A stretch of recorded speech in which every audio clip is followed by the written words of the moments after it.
Have you ever been out on a Sunday morning and come across groups of enthusiastic, eager-looking people, holding bags, chatting and creating an air of casual excitement?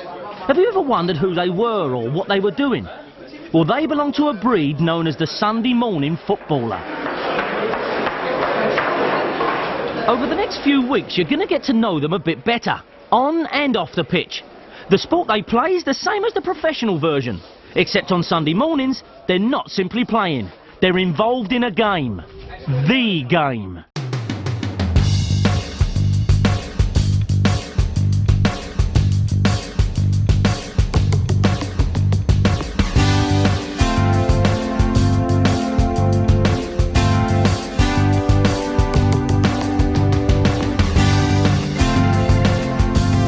Hello and welcome along once again to It'll Be Alright in the 90s, the podcast which, if it can't take the ball, takes the man instead. I'm the safest hands in Pewsham, Stu Joslin, and joining me as always is midfield enforcer Alex Greenwood. Greenie, how are you tonight, mate? 3 times in a week I'm in your company. This is unbelievable for me. I know, it's unusual, isn't it? I think a lot of listeners won't really understand why we make a big point of the fact that we've seen each other in person, because most podcasting duos probably do see each other all the time, but we don't actually see each other that often, do we? No, we don't. We live apart. We live away from each other's loving arms. But we went to a gig together earlier in the week, didn't we? And now we're recording tonight. And then we're going to a very good mutual friend of ours' birthday party at the weekend. So it's lovely to be able to spend so much time in your company. Oh, thank you very much. Likewise.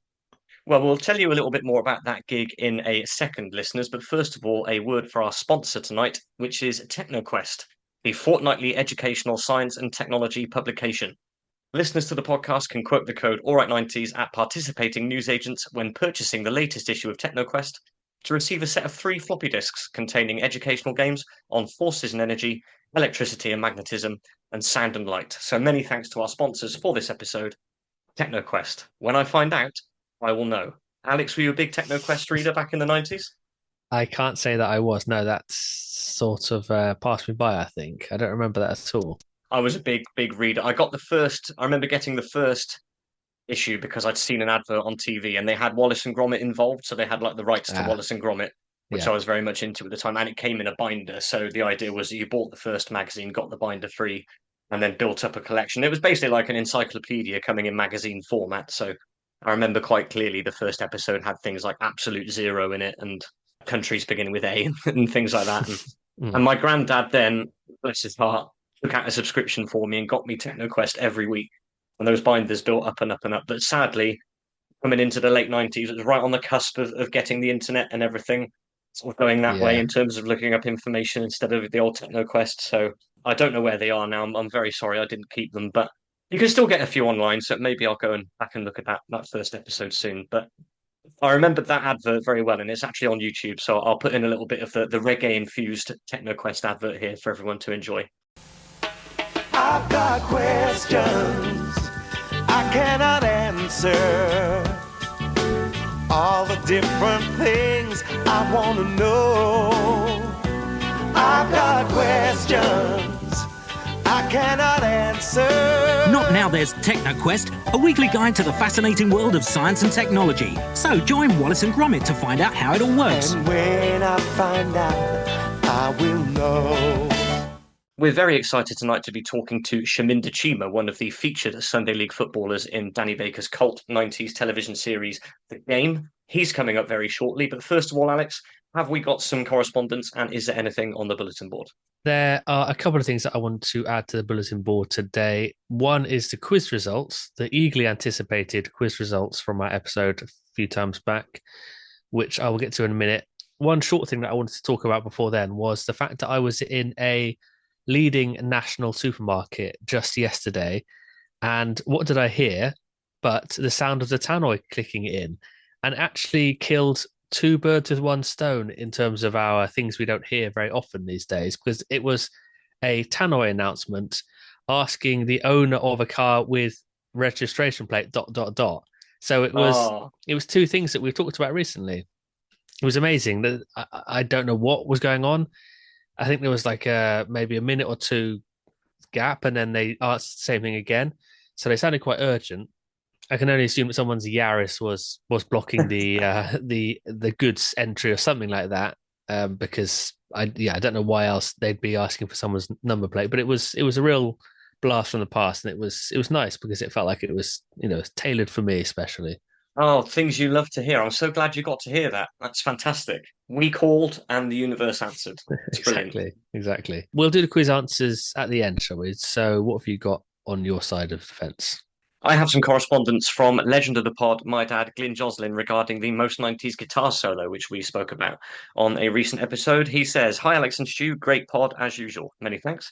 I was just thinking about the best guitar solo of the 90s. I agree with Stu that Dry County is probably the best, so some solidarity there for Bon Jovi. Richie Sambora is a very underrated guitar player, but I think the most improved guitar solo was also in a Bon Jovi song. Allow me to explain. When I first heard Always, it wasn't my favourite Jovi song, and further let down by a solo with an awful effect on it. I couldn't believe they put it out, and I'm convinced to this day that John snuck back in the studio after Richie had left and put the effect on the solo behind his back. Fast forward to 1995 in Cardiff when they started to play Always, I lowered myself further into my seat and waited for the dreaded solo. I was pleasantly surprised that the solo had no effect on it and just waited. Then Richie rips off another magical solo, his fingers travailing the fretboard like force 10 gales coming off the Atlantic in winter. What a thing of beauty it was. I wish the solo had gone on for another 20 minutes. It was that good. I never can listen to the studio version, but I always stick to the 1996 Bon Jovi live version at Wembley. Give it a listen. You won't be disappointed. So that's Glyn's opinion on another contender for the best guitar solo of the 90s from Bon Jovi, but a live version, crucially, instead of the recorded version. That's wonderful. Wonderful. It's nice to have an entry from someone who was actually there to witness it, actually 100%, being played. yeah. That's great. Yep, Glyn can always be relied on for some good 90s live music reportage, and that's excellent. I would say if anybody out there is interested, probably Live in London, 1995, that was the same tour, and that's the version I always go to for that guitar solo. So have a look. I'll stick a link in the description so that you can see it, but it's well worth 4 or 5 minutes of your time. Exciting news from the world of 90s BTCC, Alex, if you're interested. Oh, of course, always. Okay, so this is a subject that we like to talk about on the pod, the old touring cars, and I came across something here which is so up this podcast's Strasse that it's unbelievable. I had to take a screenshot and save it for you. This came up on a 90s BTCC site that I follow, and I will just send it across to you. I think it's a clipping from Autosport or one of those motor racing magazines. Yeah, here you go. I will just send that across to you now, and I will leave it to you to read out the clipping and what you can see. Okay, here it is. Well, the headline is Team Blobby woos Mazda, and there's a picture there of a Mazda Zudos 6, which I think was just called the Mazda 6 in this country. I'm not sure actually. And the caption for the photo is a match made in Crinkly Bottom, remarkable resemblance between BTCC Mazda above and TV's flatulent fool brackets below. There's a picture of Blobby below. I can't believe they needed to put in that distinction between a touring car and Mr. Blobby. Yeah. And it appears that, let me read this here. TV and recording star Mr. Blobby could be Mazda's secret weapon, that's in inverted commas, in this year's British Touring Car Championship. Hot rumour around the Tourer traps is that Mazda and newcomer Crinkly Bottom Racing will team up for a 2-car assault on the series. Behind the Crinkly Bottom team are hit TV show's creator and presenter Noel Edmonds, a longtime racing enthusiast, and businessman Steve Neal, a partner in last year's leading privateer team. Oh, wow. Drivers of the Mazda Zudo 6s are said to be David Leslie, defecting from Acuri Ecos, and Matthew Neal. Oh, the Matt Neal. Mr. Blobby's lurid latex livery matches the trifle-like racing colours of Mazda. That's... What year is this from? Well, that car, the Mazda Zudos or Zudos, I'm not entirely sure how to pronounce it either, but that car was run in 1993 BTCC season. So presumably this is in the off season before the 94 season starts. And yeah, that would have been Matt Neal and Team Dynamics. That would have been in talks to do that. So wouldn't you have liked to have seen that? Wouldn't you have liked to have seen a Mazda in Mr. Blobby livery running around Stetterton and Thruxton? Wouldn't that have been superb? Yeah, totally.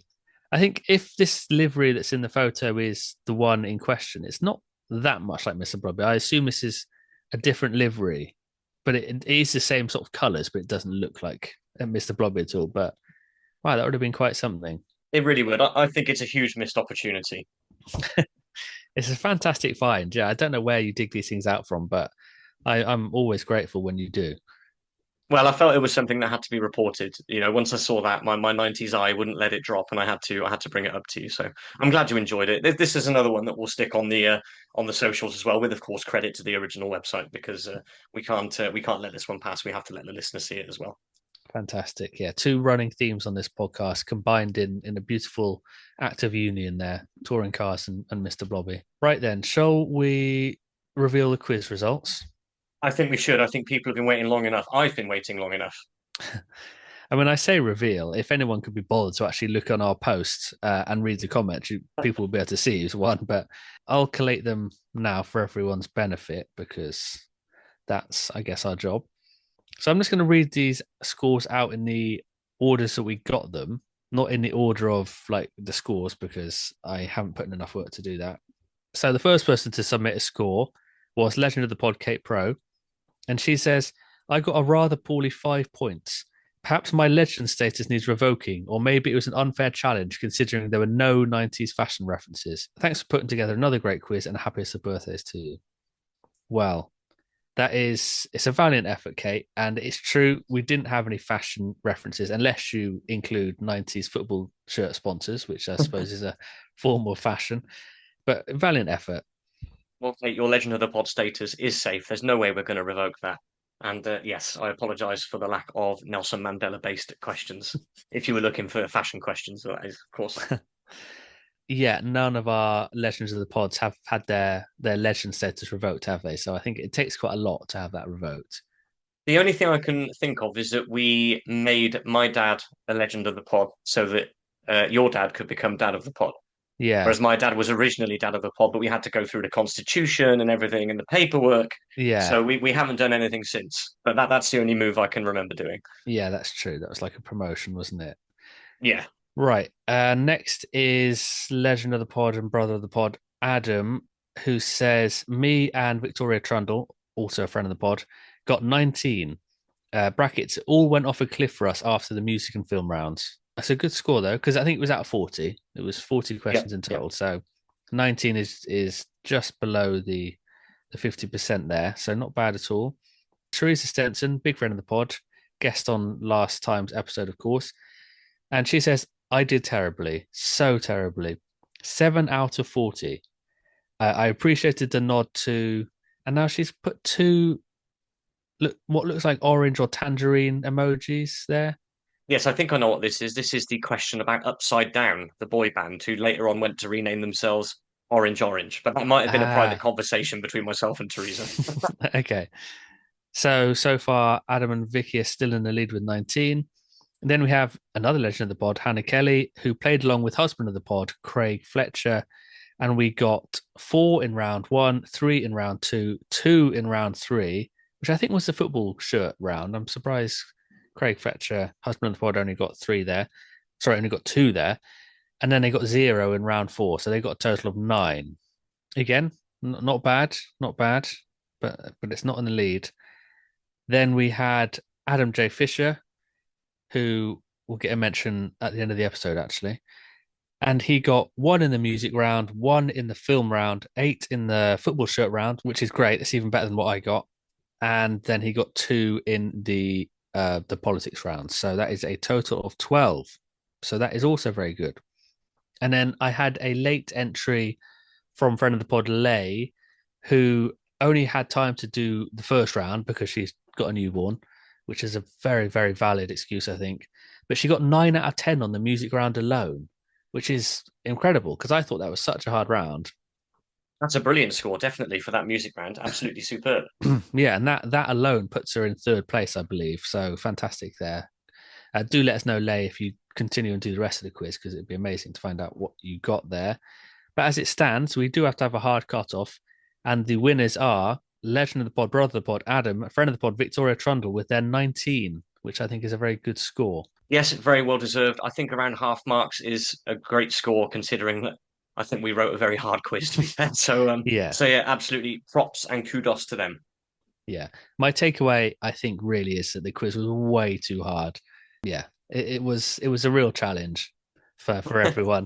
But then I guess it's better to be too hard and too easy in a way, because you don't want everyone getting like 39 and 38 and 40s, do you? So maybe next time we'll slightly adjust and throw in some fashion questions. But yeah, well done to everyone who took part, and we really appreciate you submitting some scores. And apologies, there are no prizes this time because I don't know really why we just don't have any money. And Well, financial constraints, yeah, technical issues abound, and we've had to spend money to sort those out. So yeah, yeah, no prizes, and we don't know when the next prize is going to be. It's all up in the air. I have to speak to Jeff. yeah.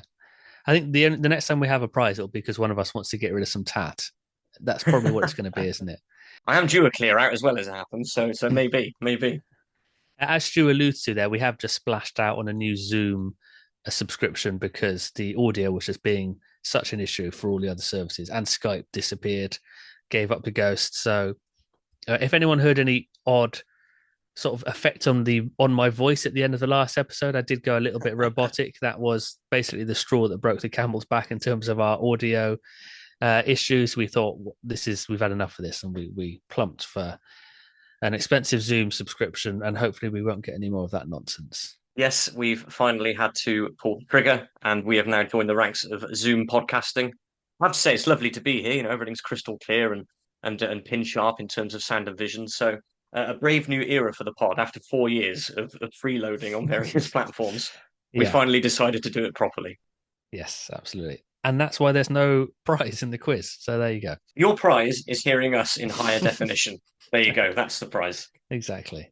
Just one more thing from me before we go into What's the Most 90s, Alex. Of course, at the top of the episode, we heavily trailed our trip to see 90s soft rock legends Crash Test Dummies at Media in Bath on Monday night. And we had the foresight to record some clips while we were there. So I suppose it's over to us in the past. Well, listeners, you find myself and Alex here at Comedia in Bath, which is, what did you say it was? The old Cannon Cinema. The old Cannon Cinema. Okay, what was the last film you saw here? Because that was the last time you came here, right? The last film I saw, the last time I came to this building was to see The Secret Garden, which I think came out in 1993. Right. So it's been a while. 32 years to be precise. 32 years, and I'm back again for another 90s institution, I suppose. Yes, that's right. Yeah, we're here to see Crash Test Dummies tonight. I've dragged you along with me. You very kindly accepted my offer of an extra ticket. Absolutely, yes. Yeah, looking forward to it. We've just had the excellent John Adams as a support, and now we're waiting for the main act. So yeah, very, very exciting. Yes. Well, it's a band that I'm not very familiar with. Stu is a much bigger fan, so we're going to see how our experiences differ, I suppose, in a couple of hours. Yeah, but it's nice to be spending some time together, and yeah, we'll see what the gig brings, and we'll catch up with you out on the street at the end. Well, listeners, here we go. Stardate, the 12th of May, 2025. The Crash Test Dummies keyboard player is just walking past us in the street, which is interesting. We are in the doorway of Eater Peter, which is opposite Comedia in Bath. Alex, do you feel it was worth a trip to come and me to see these guys tonight? I think it was, yes, for the encore alone, if nothing else. What's that big song called? I always just think of it as a song. That is it, yeah, basically. Yeah, yes. Yeah. That alone was worth the entrance fee, I think. So, yeah, it was good. Great. Well, there was some other stuff in there I enjoyed as well. Obviously, there are a couple of their other top 40 singles that we've discussed on various podcasts before. Definitely not a one-hit wonder. Absolutely not a one-hit wonder band, Crash Test Dummies. So if you can catch them on the rest of their UK tour, after this episode comes out, have a look, see if you can find some of the dates. If they're in your area, we heartily suggest you go and catch 90s legends Crash Test Dummies. And I suppose it's back to us in the studio? I think it is. In the future? Yes. Wow. Back to the studio. There we go. Fond memories of a lovely evening spent together? Oh, it was excellent. Yeah, lovely, sultry, late spring evening down in Bath for that 90s slot. It was great fun. And I repeat again the sentiment from when we were chatting outside the venue at the end. You might only remember Crash Test Dummies for one song, but they've got plenty of other great songs that are on that album, which is called God Shuffled His Feet.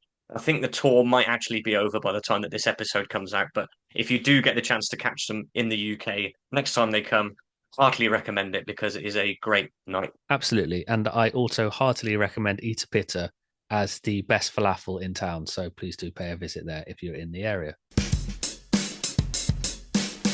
time now for the welcome return of What's the Most 90s after last episode's blunder where I completely forgot to prepare for it.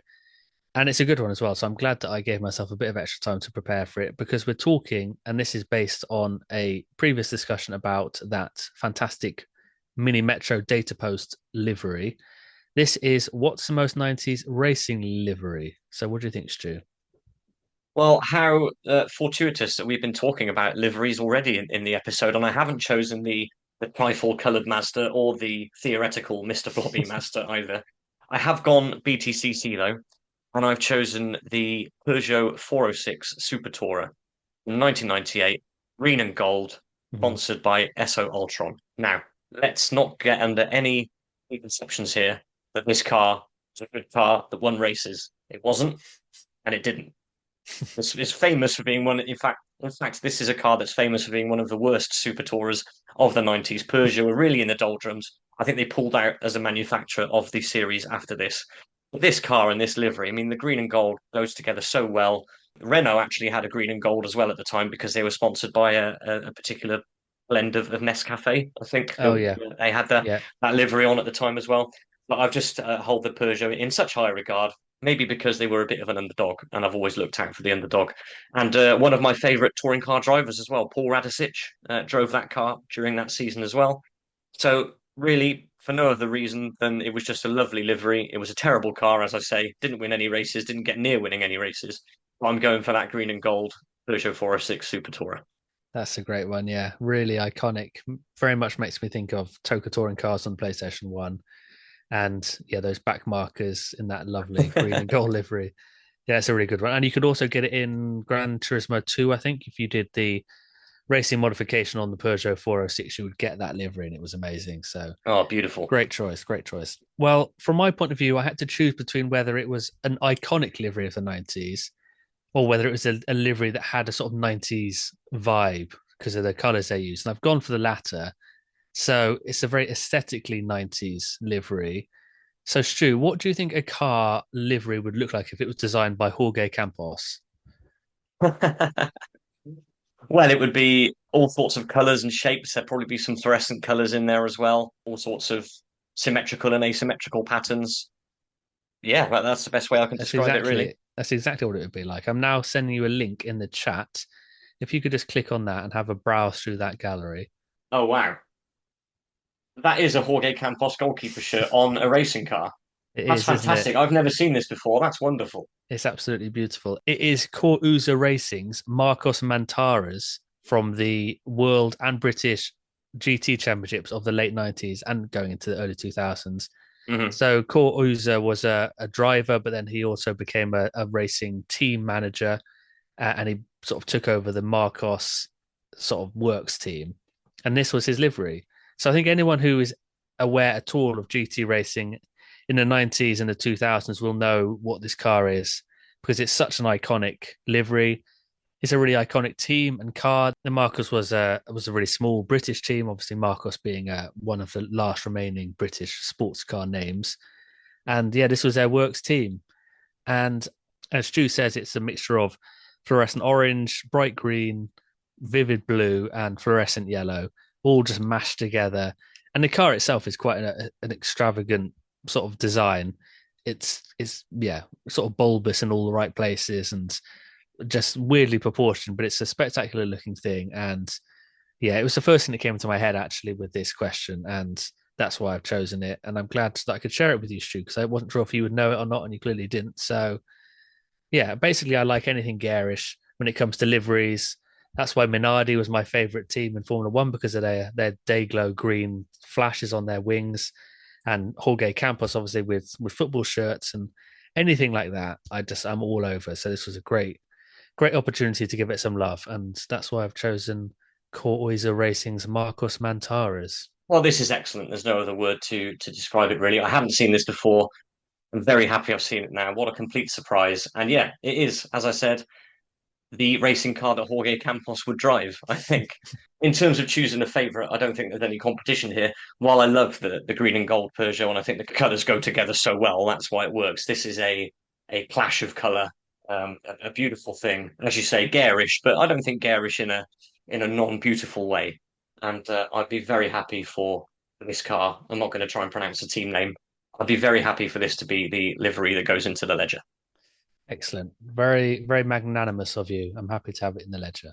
I actually could talk for hours about all the best liveries of the 90s. Of course, so could you. Maybe one day we'll have to do a separate episode. But for now, I'm happy with these two choices. We haven't quite run out of things to talk about yet, have we? But best liveries of the 90s is definitely on the back burner. It's definitely on the list. In 1991, our guest tonight was one of the Sunday League footballers who featured as part of Danny Baker's cult ITV television series, The Game. He joins us tonight to relive what was a tumultuous end to a football season recorded for posterity many years before the advent of YouTube made this de rigueur. And hopefully he'll give us some behind-the-scenes gossip on the making of what remains a unique show. It's a pleasure to welcome to the podcast the engine room of the Livingstone Academicals midfield, Shaminder Cheema. Shaminder, good evening, sir. How are you? The pleasure's all mine, gentlemen. Oh, well, thank you so much for joining us. It's an absolute pleasure to have you on. No problem. So I guess before we get into how being covered on the TV series came about and everything else, let me just ask you a little bit about Livingstone Academicals, the team. It's described a little bit in the episode that you're introduced in about how you all got together and why you were playing together. But how did you come to be in the East London League in 1991? Where did it all start? Most of us were students at North East London Polytechnic, which was like, I don't know how old you are, but polytechnics were like wannabe universities. So if you weren't good enough to go to university, you went to Polytechnic. So most of us studied at Livingstone House, which was the name, the site where we all were. And most of us played for the North East London Polytechnic team. Mm-hmm. So that's how some of us got to know each other. And we just really enjoyed it. And obviously we were coming to an end. And that's sort of where we really started. A few of the guys got together and said, look, it doesn't have to end here. We're all good friends. What can we do to retain the friendship for life, really? And we all loved football, so it was all from there, really. And then I think some of the lads met around Phil Allen's flat. The rest is history, as they say. Chris Morris was responsible for getting everything kicked off originally, because he was a bit of he was an East Ender, and he was good at getting things, if you know what I mean. And he managed to get a kit from somewhere and a kit bag and stuff like that. So, before we knew it, we'd put this team together, and obviously it was just natural to call it Livingstone Academicals. And through friends of friends, we managed to recruit, a small squad. Excellent. And there we were. So it then comes to, as we say, the sort of late 1990-91 season, and ITV knocking about this series called The Game, which was going to be shown in the London region on ITV. Yeah. Our next question is, what do you remember about how the whole thing came about? Were you advised beforehand it was going to be happening and then had to sort of prepare to have your training sessions and matches filmed? I must admit, when I first heard about it, I thought somebody was just, pulling on one, really, And then when Danny Baker was mentioned, I mean, I've always liked Danny. Mm-hmm. I used to listen to his shows on Radio 5 and stuff like that. And I always thought he was extremely witty and very knowledgeable about football. And obviously, a hardened Millwall fan as well. In fact, I still go to Millwall away every season with Coventry City, my team, just in the hope that I might bump into him, Oh, wow. I do miss him off the radio, really, because he's really, really good. Yeah, and then, really, ITV just approached the league, and the league just asked the teams, and no one's going to say no, really, if they got an opportunity of being superstars on ITV. So that's how it happened, really. They just approached the league, and the league said, go for it. And when the games were being covered, when all the cameras were around the sort of otherwise nondescript usual Sunday League pitches in that area of London, was it a bit more difficult to play in those games, considering that you knew that the cameras were there and it was going to be shown on TV, and anything you did or didn't do might be shown up for a viewing public? Yeah, I think the training was sharper, more keen, and some of the lads were moving a lot quicker than they normally would. I mean, we were always pretty disciplined and good anyway. I'd imagine it would have affected the other teams more because they knew they were on camera, and they might have being a bit more focused than we were, but we were usually quite good anyway in training. And in match days, yeah, of course you knew the cameras were there, but really they were on a scaffolding high up. And there was Danny and this other bloke called Terry, I think it was, who was sort of an expert on grassroots football. Well, had my own thoughts about that really, but to begin with, yeah, it was you knew they were there because they came in the changing rooms, and Danny met with us. After training, we used to train in the East End. We used to go to the infamous Blind Beggar pub where the Crays used to go. So, there was a bit of notoriety, really. And Danny came and met with us after a training session one night, bought us all a pint, all of us. And that's where we had the initial interviews about, how Livy came around and just some of the characters in the team, really. Chris was interviewed, I think I was, and made that famous comment about playing together or playing with each other, should I say, which I've never forgotten.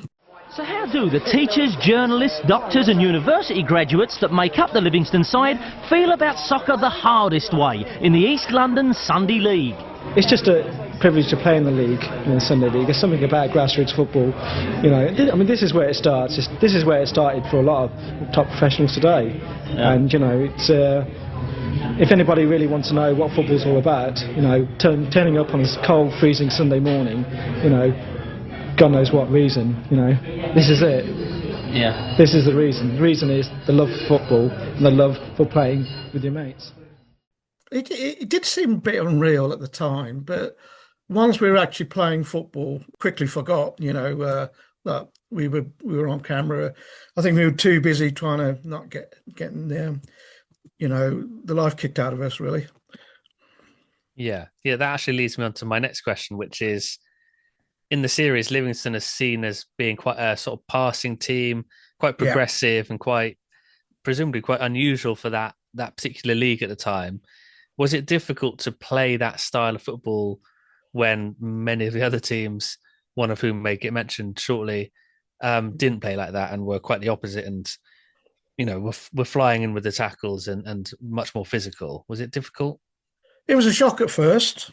We didn't think nearly every team was going to be like that. We thought there'd be some that were there just for the football and not wanting to intimidate or, smack the living daylights out of you.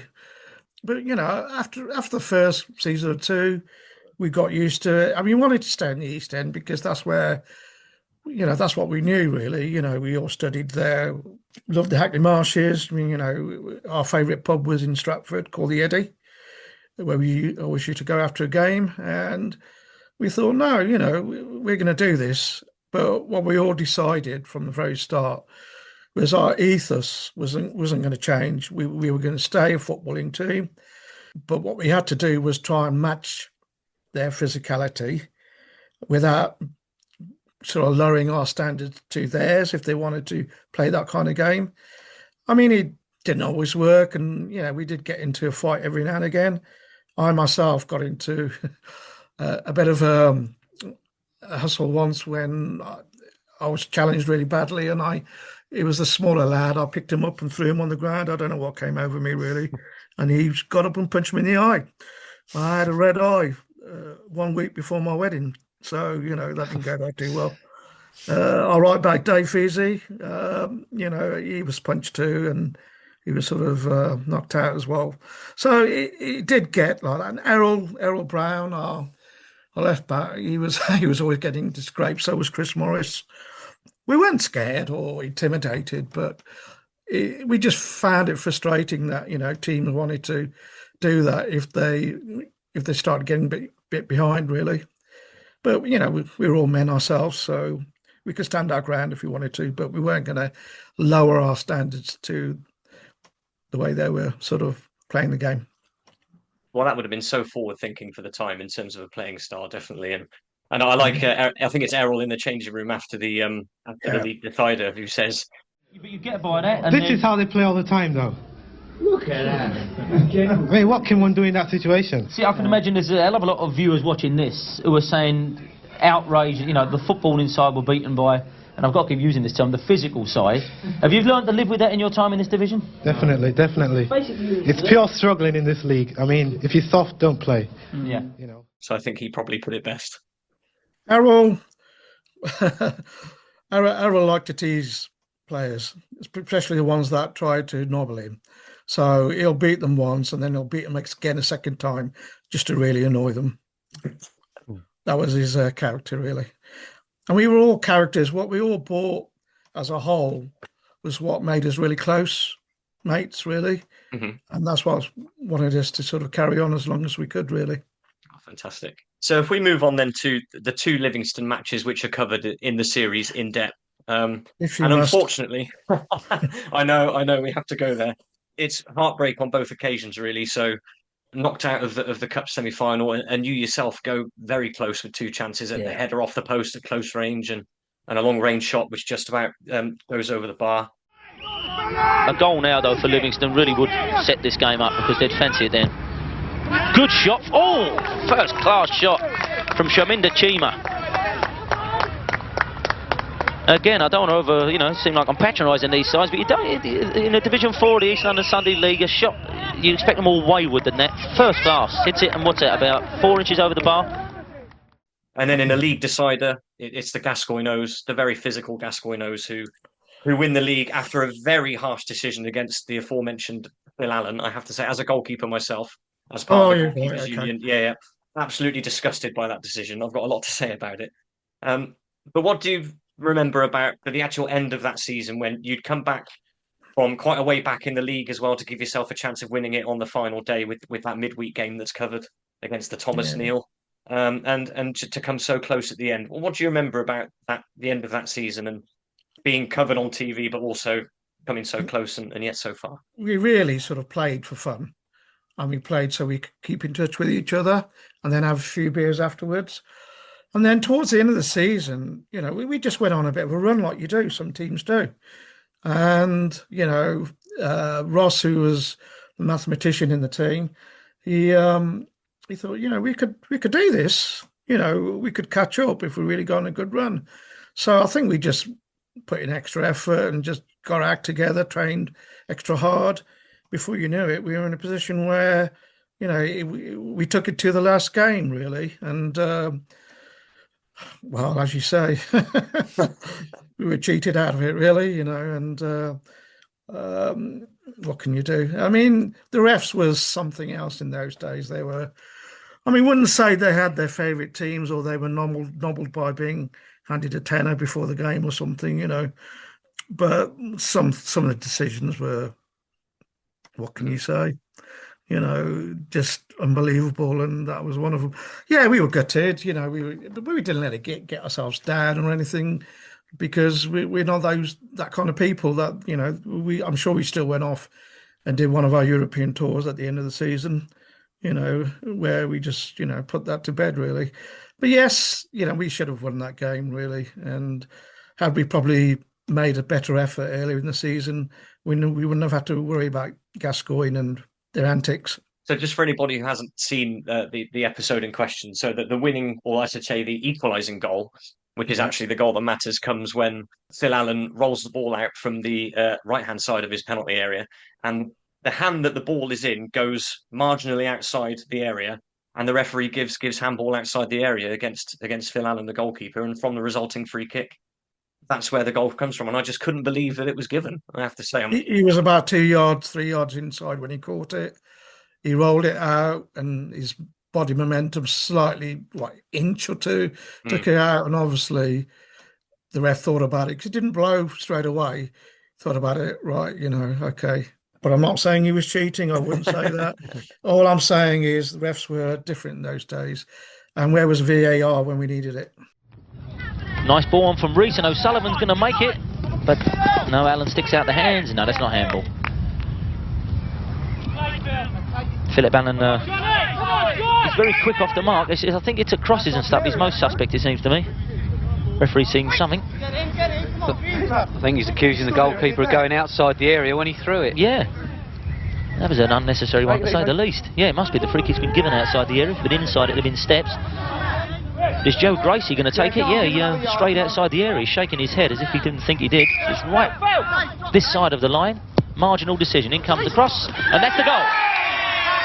Yeah, there's Lou Gauchi getting a header from the, I suppose, a mistake, the offence given by Philip Allen. It was, yeah, look at Terry there. I can smell that. Yes, there's a happy manager. None of your Dalglish enigmatic style there.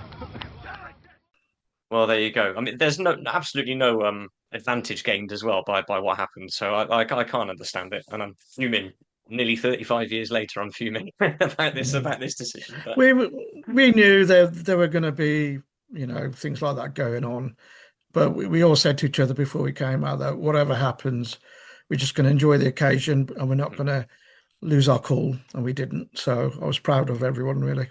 Absolutely the right spirit, and I think Alex will agree with me that Livingston come across as the far more likable team and the team that you want to get behind as the viewer. I think you'll agree with that, Alex. Yeah, absolutely. I was watching these episodes for the first time recently. I hadn't seen them back in the day, and Stuart introduced me to them in the last year or so. And I was watching, not knowing the result, and I was fully invested, 100% invested in Livingston and against Gascoigne, and I was genuinely really annoyed by that decision and by the result. It just didn't feel fair. Yeah, I mean, we had to be careful, really, because we knew we were playing essentially a pub league, really. And most of these guys were contractors or manual workers, or, you know, we wanted to make sure that although they knew we were a college team, and, you know, we did play very differently, and we didn't react in the way that they probably thought we should. You know, we didn't want to patronise anybody or look down on anyone else, because their background was their background, and our background was working class too, but we just had, you know, the opportunity to just become a bit perhaps more enlightened, shall we say, rather than more educated than them. And I think that just put us in good stead that, you know, when we go and do what we do on a Sunday morning, you know, we don't do it to, you know, have a ruck and a fight, you know, and a good piss off afterwards. We do it because we just love playing football, and we love playing football with each other. And whatever the outcome, win or lose, we win or lose together, you know. But we really were always careful about not coming across as being condescending or patronising, because, you know, we thought of ourselves some snobs or, you know, people who were more educated. Therefore, you know, that's why we played football.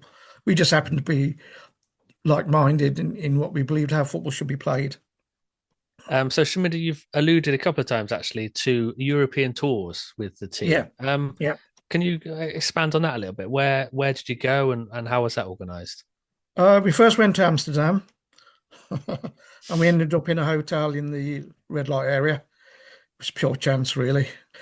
And what we wanted to do was to play local teams. And with the Amsterdam one, the teams that were scheduled to play us, because you could go on these football tours where, you know, this company would set up, you know, games for you while you were over there. But the Amsterdam ones, they all pulled out. So I had a sort of bit of a brainwave to contact the local radio station and say, look, you got a Brit team here who've come over. We haven't got anyone to play. So if anybody wants a game of football, you know, let us know. Nobody came back to us, to be honest, but then it was just a weekend of debauchery, really, you know, just non-stop drinking and messing around. It was absolutely brilliant. And then I think we did Paris next. Again, you know, that was a good tour. We played against, I think it was one of the junior teams at Lens. I think it was, if memory serves me right. One of our players scored a worldie to start off with, a 40-yarder, screamer. It was brilliant. And then just thought, oh, hang on, you know, we are at the right standard. And then when they started playing and passing it around like Barcelona, you know, we thought this has been a bit of a mismatch. And then I think we got hammered 11-1 or something. But, you know, it was an experience. And then our final outing, I think, was to Liège in Belgium. And we timed it right because there was a beer festival at the right time as well.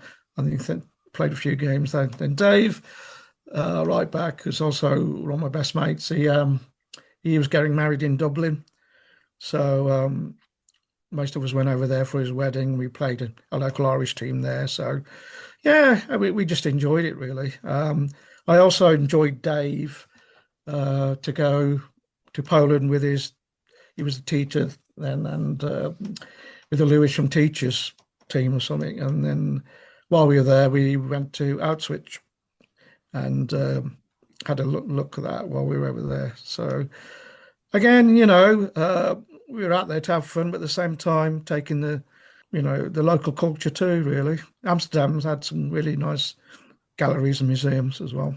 But again, that was all part of just being together and, reflecting on the fact that we're lucky to have each other as mates. Oh, absolutely fantastic. So just reflecting on that and obviously being an organised team and going on all these trips, another thing that springs to mind is that in my own Sunday League career and my own football career, such as it was, has been conducted entirely in the time of text messaging and WhatsApp groups where you can get a message and say, okay, here's the game, this is when you got to turn up, let me know if you're available, that sort of thing. Back when the series was filmed and Livingston were in that East London League in 1991, how was the organisation done? Was it just you got 14 men who know what the fixture list is and they all turn up wherever it is every week, and that's all at the start of the year? It's just right, this is us, or how did it happen? How did it all get organised? That's a really good question. I can't remember, to be honest. I mean, obviously we had a fixture list, and I think we just rang each other to confirm, on the landline or something like that, just to confirm with the opponents that we're okay. I think that was it really. And then the ref either showed up or he didn't. I honestly can't remember exactly how it was done, but there would have been a fixture list, and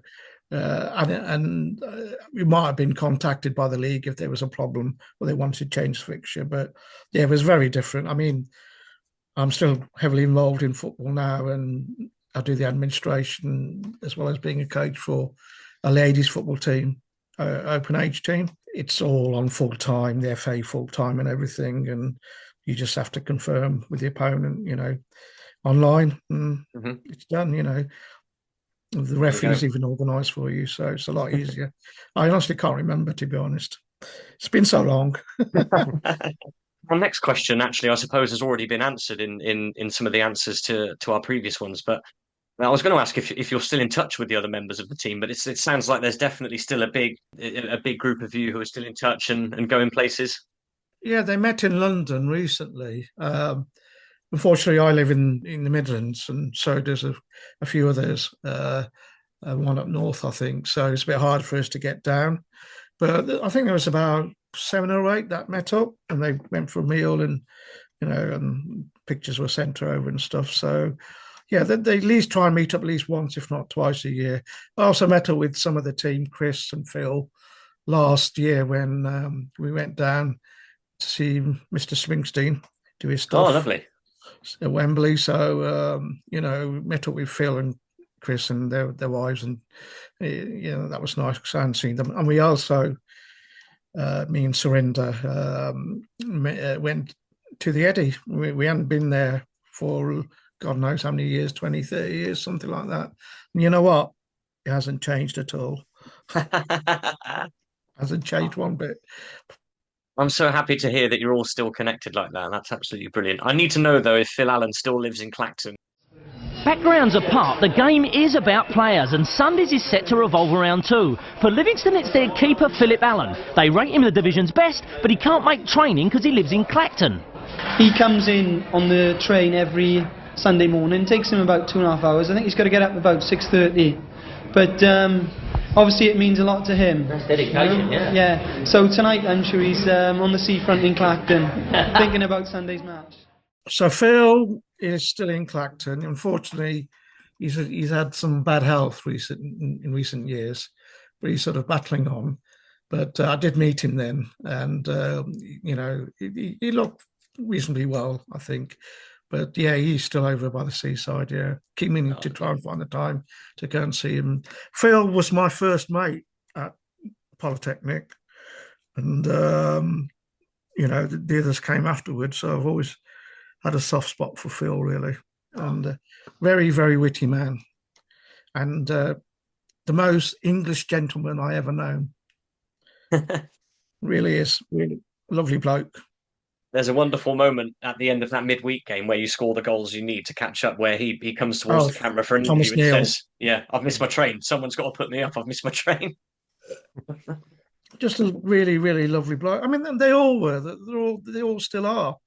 I've been having banter with them over, since I knew I was going to come on here, because I sent them the questions and also asked them if there's anything you want me to bring up or raise or talk about, and there's just so many memories, Stu, and really, really good memories, ones that they'll stick with you for the rest of your life. And, you just think about them and you just think, that was just so funny. That was just so funny, And this all came through football. My two best mates, Dave and Surinder, came from that team, and we've been mates for over 40, 45 years, and we meet up every 3-4 months in the year and we put the world to right. We call it the conference. Oh, that's so great to hear. I was a bit concerned that, it would be a case of, I haven't seen anybody, but that's so good to hear. They're coming around tomorrow night to stay over, and then we'll go to Birmingham for an all-dayer. Oh, that's awesome. So one of the great things, I suppose, about non-league and Sunday league football is the communities and the friendship groups that are formed out of it. So it's great to know that it's still. Yeah, I think the other thing with this team was everyone was so different, and everyone brought something very unique and special to the team, and it was because of that we could just appreciate and accept each other for who they were. And, obviously we took the piss out of each other when we wanted to. There was just no anyone thinking they were better or more important than anyone else, really, which was really good. We just had the same sort of understanding. So it's mentioned in the series when, at the end of that league decider, that obviously you finish in second place and you're promoted to Division 3. How long did Livingston go on for, sort of after the 91 season? How many more seasons did you stick together for? Well, I think the following season we resorted to type and ended middle of the table. I came back to Coventry in the sort of 97, 98, because the 90s, to be fair, was not a very good decade for me personally. There was a lot of sadness and loss. So I had to come back for family reasons. And at that point, I was coming to the end of playing anyway, because I was getting towards my late 30s. But the team went on for quite a bit. And I think they finally called it a day around 2013. Oh, wow. And in 2007, 2008, I do believe they won the London Super League, because they just got fed up with the East London League, and all the carry-ons that happened there, and they just joined a different league, and they actually won the London Super League in 2007 and 8. I'm reliably informed, although I wasn't around then. I did make a guest appearance. God, I can't remember how long ago it was. Was it 10 years ago? 20? But they used to call me Five Bellies Cheema. By then I had about 10 Bellies Cheema going on. So I came on as a substitute, and the opponents were laughing at me because thinking, oh, look at that fat git coming on, where are you going to do anything? And I just scored this screamer from 30 yards out. Oh, fantastic. And I got a second goal as well there. Shut them up. So, and that was just a great way to finish playing for Liveries, really. Mm-hmm. So, that's it. What a way to sign off. Yeah. You've got to sign off in style, haven't you? Yeah, absolutely. You've made it clear, actually, that you are still involved in football, because it sounds like you're managing. So what is the extent of your involvement in football now? So I got back into football when my daughter turned around sort of 8, 9, and there's a local Coventry team called Cowden Court. Now, they've always been very, very much a team that favours girls and ladies football, and through that, I got into coaching and managing the teams at various stages. And she played up until she was like sort of 15, 16, before she went away to uni. And then I had a sort of decision about whether to, go back and start over again or carry on with some of the players. And then I just stayed on with another person, and we carried on with the open age team, so over 18s really. And I've been a coach and administrator with Camden Court Ladies Development team now for a couple of years now, 2-3 years. And yes, we've gone away to Spain as well on 2 occasions and let our hair down. Listen, going away with blokes is one thing. Going away with a load of ladies is a different experience altogether. There's no competition, mate. So the European tours tend to follow you around then, whatever team you end up with. They do, yeah. Look, and again, I think I've just been lucky to be in teams or be involved with teams where you just have that bond really, and that companionship, and even though the season finishes, you still want to sort of do something together. So let's go on a European tour and something. But with the lads, it was to play football, although that didn't often happen. But with the ladies, it's just to go and have some fun really, and end of season, knees up. Yeah, fantastic. I think the podcast needs one of those, Alex. Yeah, we need to go on the European tour. I recommend it highly, but I'm wrong side of 60 now, so I think it was me and this other guy, the manager who's the same age, and we tended to sneak off around about midnight, but the others just kind of carried on into the night, really. Before I ask my final question, Shaminder, I noticed behind you on the wall there's some quite striking shirts, some football shirts. Is that the Livingstone shirt? That is the very shirt, yes. That is great. And we also had these shirts as our kits. Ah. Basically, we had some wheelers and dealers in the East End in the team, and they somehow always used to get their hands on some kits here and there. So, and and I've still got them. Obviously, I did try them on today, and I would have had to go to A&E if I did all the way. It's great that you've still got them. You're clearly a fellow football shirt fan like me and Stu, and that orange and green one is fantastic. I love that colour scheme. Yeah. We always had strange kits, to be honest. I don't know why. I mean, we didn't really have a particular colour really in the team as such. To signify the team, which I've always found a bit strange. But it's what football was like in those days, really. Yeah. You just whatever was cheap and you get your hands on, really. It's the same now, but back then you were lucky to get some half decent nets or some corner flags, really. It was a very different experience altogether. Well, going back to the series for a second, we were interested to know. Obviously, you mentioned that Danny brought around post training on the Wednesday night, but were Livy and any of the other teams given any other sort of help towards running costs or anything for taking part? Was there any other sort of reward for being involved, or was it just the beers?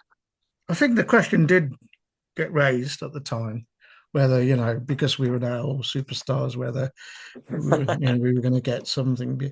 I really can't remember, and I don't want to say that we didn't or that we did, but I can't remember. I'm sure I would have remembered if we were given money, but I don't think we were towards anything really. But he did buy us all a pint, at the Blind Beggar, so that was good enough for me, really. Can't be bad, can it?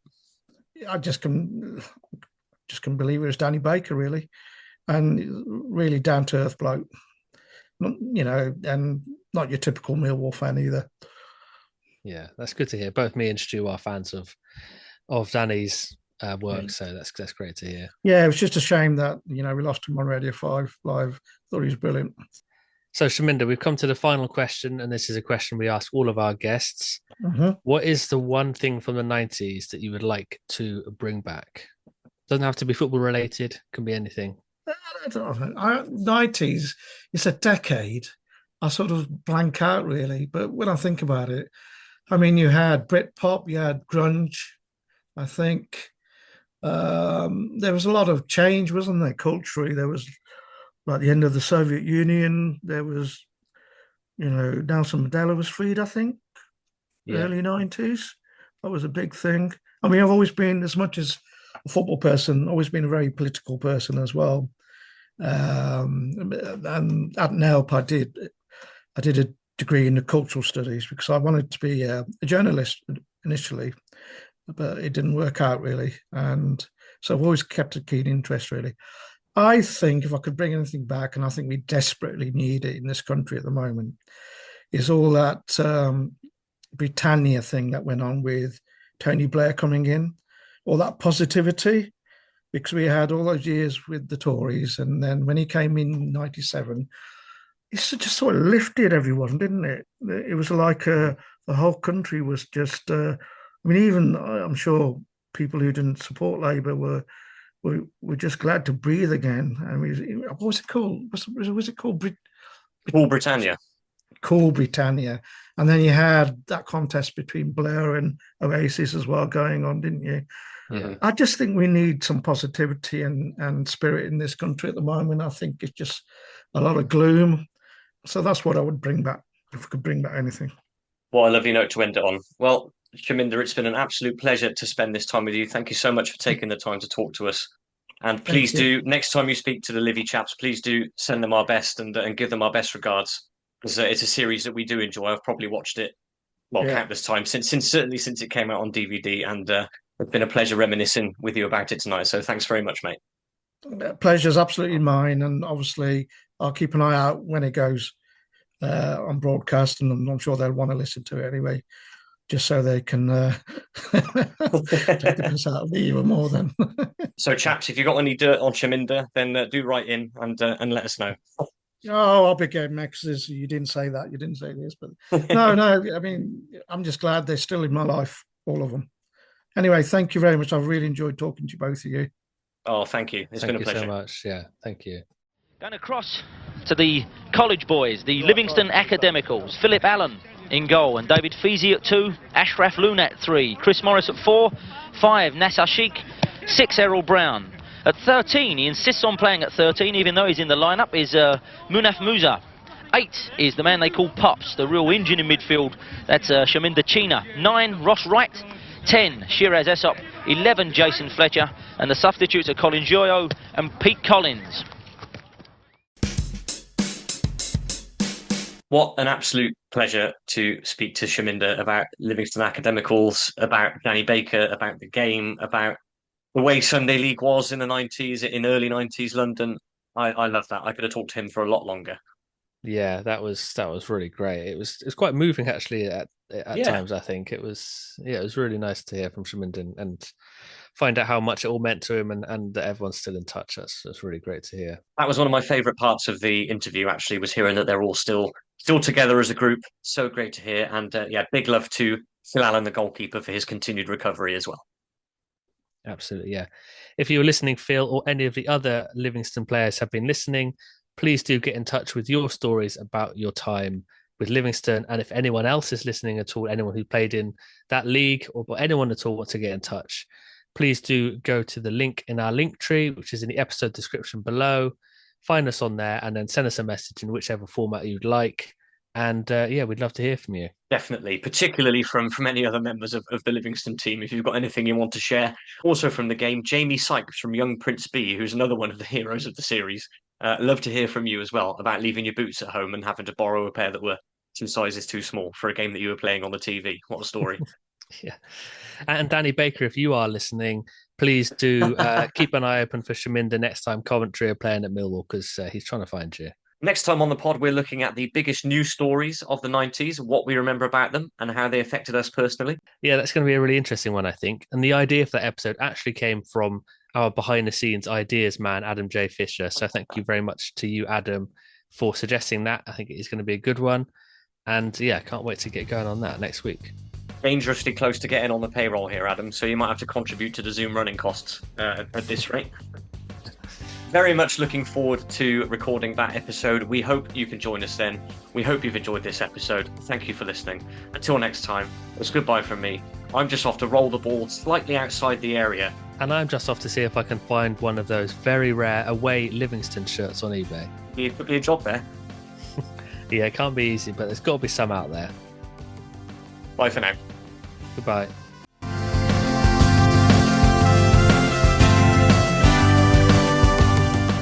Thank you so much again. Is this the right time to let you know that I'm an Aston Villa fan? Oh, no. Oh, he has actually gone.